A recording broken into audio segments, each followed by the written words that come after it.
class. Okay, so, Jennifer? Yeah, okay. Let me know. Danny, I just got this notice from school. We need to talk. This is important. We need to call. Danny, we go!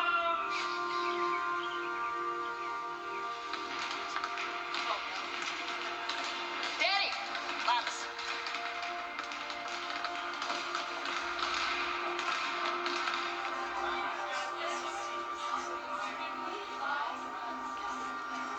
Danny!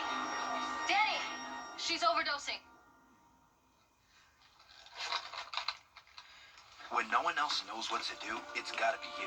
Carry naloxone. You can save a life. Your ticket to the playoffs is your ticket to ride. DriveTriFit.com. Coming up on News Channel 6, the debate over data centers continues as Columbia County plans to approve 2 more. Plus, a last-minute meeting in Wagner is raising concerns and could impact town-owned properties.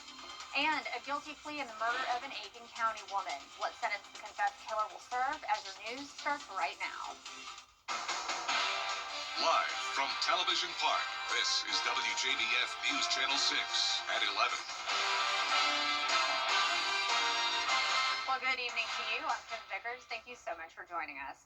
Our coverage you can count on begins with Georgia's Public Service Commission voting on a new plan that could significantly expand the state's power supply for data centers. Francis Loresco reports.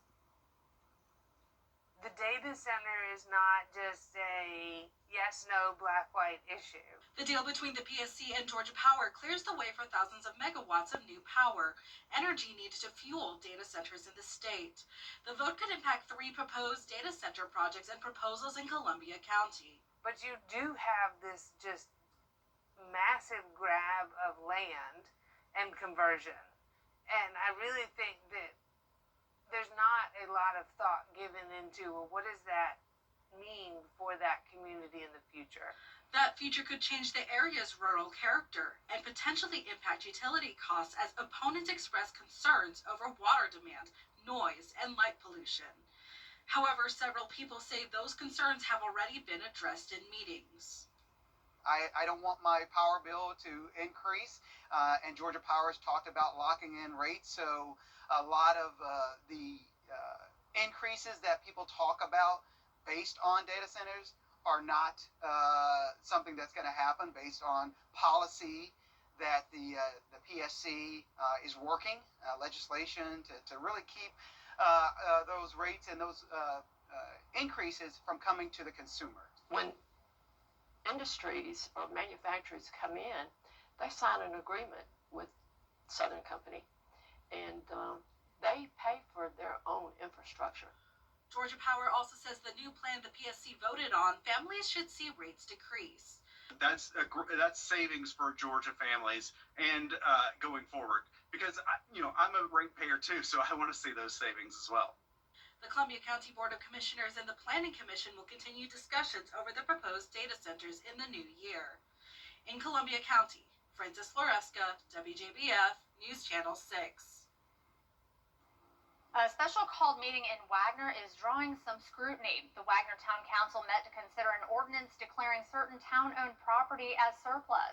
The timing, just 16 days before a new mayor takes office, is raising concerns from townspeople. We didn't know if he was selling property, giving it away, giving it to the fire department, or who. So I was here to find out what it was about. And the odd thing is, a lot of the other stuff he said had absolutely nothing to do with his intent to give to a bunch of men that can change at any time $2 million worth of equipment and another $1 million worth of land. The mayor-elect Kevin Young promised that the new administration will be more transparent with constituents. And it's time now for a quick first check of your weather with Chief Meteorologist Jenna Petracci. Jenna, not cold today at all. Yeah, it was a nicer day for sure. We did have some rain earlier and some breezy conditions, but definitely seeing above average temperatures as we head into the next several days. So right now on our Terry Lambert Hyundai Skyview cam over at the Amentum Center in Aiken, it's a clear, dry, and cold night. Today's almanac shows that we started out with 53 degrees this morning. That happened around sunrise like you would expect, but our high today actually happened around 3 o'clock in the morning. So temperatures were warmer this morning, then we cooled down later on in the morning, and then once we got to the afternoon, we pretty much matched our average, got to around 61 in Augusta. Right now it's already at 37. It is cold out there, at least in some places. Notice others in the 50s still, like Thompson and Bamberg. It really all depends on the winds. Once the winds settle down, all of us will start to drop into the 30s and 40s. Now the winds right now sustained are only up to around 7 miles per hour. The gusts are still occasionally up to around 15 to 20. And for your Saturday morning, I am expecting Augusta to get down to 30, which will put us below freezing with calm winds. And looking ahead, we're going to have a sunny and mild weekend, then a cooler start to next week, but we quickly warm up again just in time for Christmas. I'll have more details coming up, but back to you, Kim. All right, Jenna, thank you. Well, an update to a murder case News Channel 6 has been following for more than... I have nothing to do with Jeffrey Epstein. I threw him out of my club.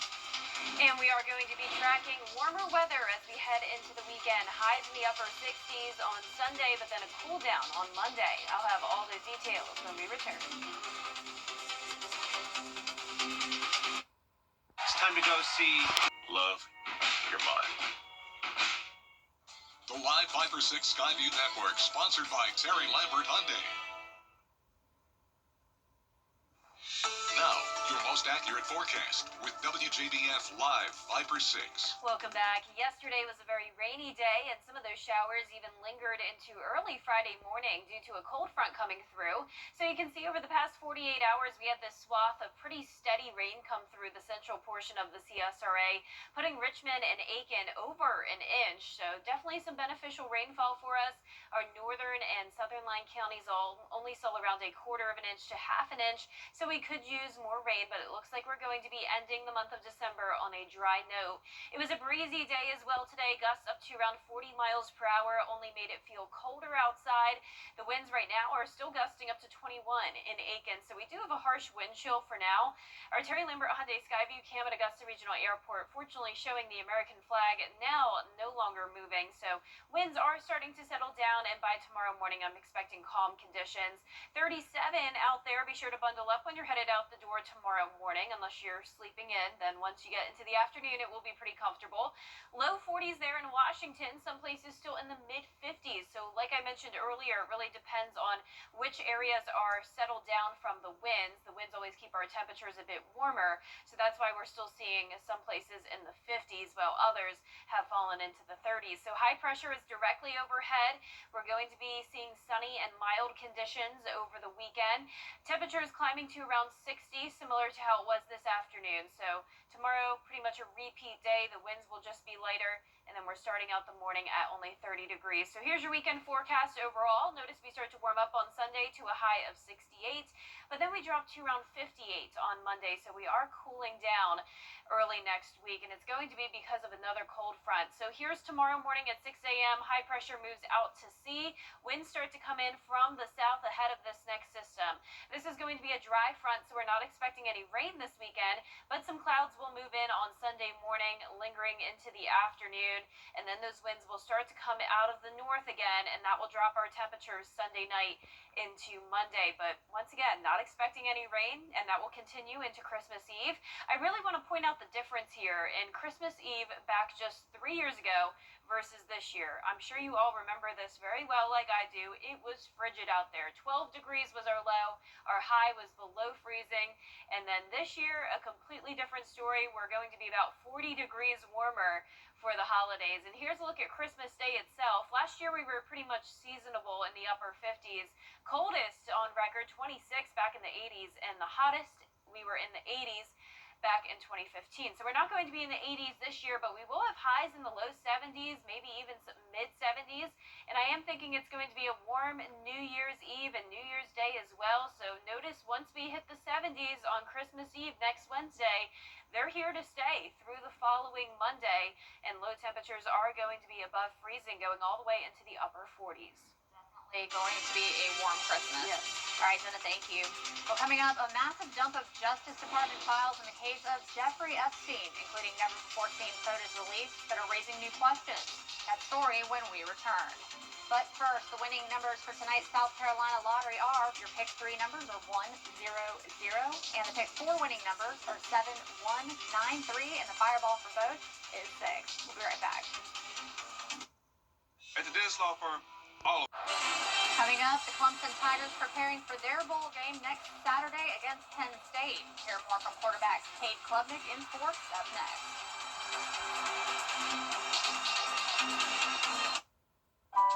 7th grade was the last time I was in school. I had to grow up so fast that I never had a childhood. When you grow up being told that you're nothing, then you believe it. I started looking at my life. Getting my high school diploma was number 1 on my list. I was 38 when I went to go get my high school diploma. Where you start your life doesn't define how you're gonna end up. We all have different storylines. My story's not over, and now I'm a school nurse. I see kids just like me. I teach them how to take care of themselves. I have hopes now that my daughter is gonna be something bigger and better than what I ever accomplished. And if you can take that first step, the sky's the limit. Because when you graduate, they graduate. Visit finishyourdiploma.org to find free and supportive adult education centers near you. You and me, we're the best of friends, and we'll stay together till the end. For years, Freddie the Forecaster has been a true friend to our community. We're the best of friends. Enter to win your very own Freddie bobblehead today at WJBF.com. Sponsored by Alpha Insurance. Whether you're seen on the big screen or you're impacting the local community in a big way, Black excellence is all around us, and we want to celebrate you. Every week, we are highlighting Black independent artists, mainstream entertainers, and inspiring entrepreneurs. And all these stories are right at your fingertips. Visit WJBF.com and count on News Channel 6, where we celebrate Black excellence every day.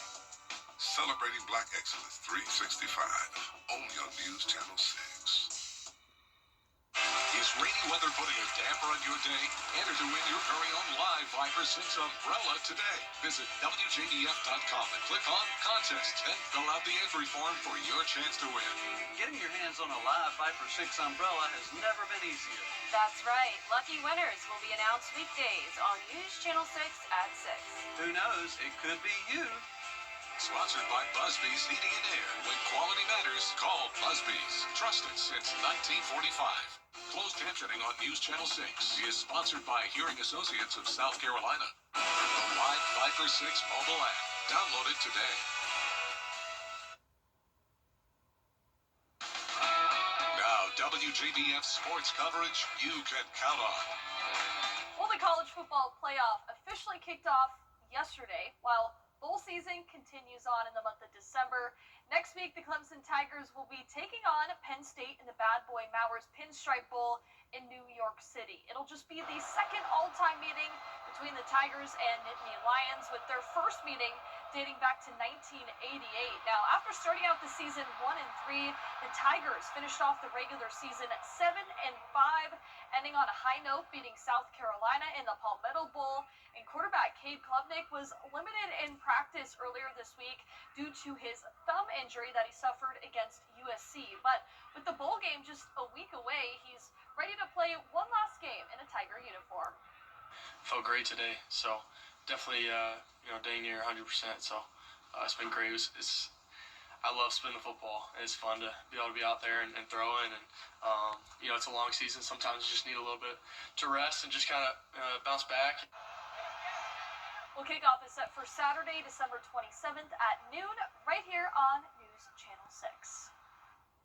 Well, over to high school basketball, the Greenbrier girls hosting the Josie Eagles in a non-region matchup here. Both teams with 4 wins going into this one, heading into this 5A, 2A matchup. First quarter, Josie comes up with the steal. Now they push the pace in transition. Nikaylee Serrano banks the layup. Then it's Carrie Fluellen. She drives to the basket, gets the friendly roll. Then here she is again, this time with the mid-range jumper.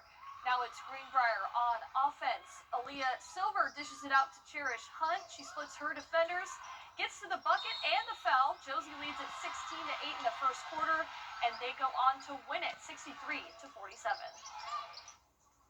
Well, in other high school news, the South Carolina High School League has finalized their classification placement starting in the 2026-27 school year, which will be in effect for 2 years. Several CSRA teams are impacted by this, including Barnwell, who has moved down from 2A to 1A.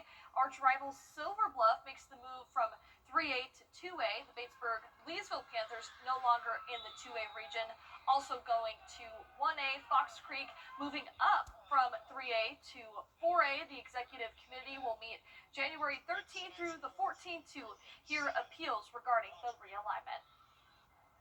Well, speaking of South Carolina, Silver Bluff hosting Strom Thurmond in non-region play Friday night. Action was intense, though. Late in the first half, Bulldogs Lance Hike Jr. muscles one in down low here, and then Strom Thurmond, nice ball movement as well.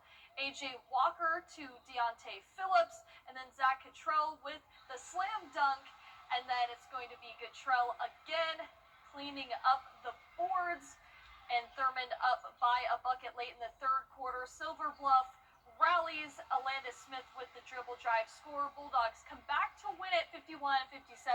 They improve to 6-5 on the young season.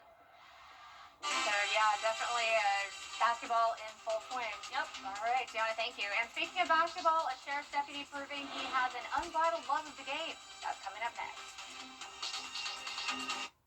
The final countdown starts now with 0% financing and no payments for 90 days at Taylor Hyundai. Save thousands with 0% and no payments for 90 days on new Palisades, Tucson, Santa Fe's, and Ioniq 5. Up to 72 months with Taylor Hyundai's exclusive lifetime powertrain warranty. Unlimited miles and unlimited years. New year, new Hyundai Kona SE. Only $199 a month. It's the final countdown at Taylor Hyundai, where you get a deal you'll feel good about. It starts with a small act. Our 10-day forecast is showing a mild and sunny day tomorrow, 63, and then up to 68 on Sunday, then dropping by 10 degrees on Monday to 58. And notice our icons are on the wrong days here because every time we get to midnight, my graphic system gets completely messed up. So ignore that. Christmas Eve is on Wednesday, Christmas Day is on Thursday, and the temperatures are going to be in the 70s at that point. Nice warm week. Well, check this out. Caught on camera, new video shows a deputy in California playing a real game of horse while on a horse. The Fresno County Sheriff's Office posted this video, and as you can see, the deputy is taking a shot from horseback. He missed the first shot, but drained it on the rebound. In a social media post, the Sheriff's Office said the deputy took the win as none of the other guys could replicate that shot. That is the things that you can. My nephew actually rides horseback, and he does horseback archery. Wow, I'm just like, that's so cool. yeah, it's crazy. Well, this is really sweet. The Washington County Jail Residential Abuse Training Class held its annual Christmas program. According to organizers, this event brought participants with their children and their families to share a moment of connection, hope, and joy during the holiday season.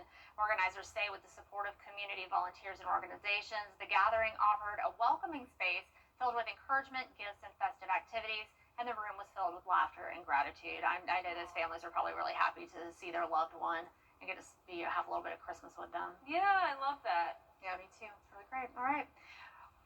Well, that's our report for now. Thank you so much for watching, and make sure to tune into Good Morning Augusta with Sean and Terry in just a few hours. Have a great night.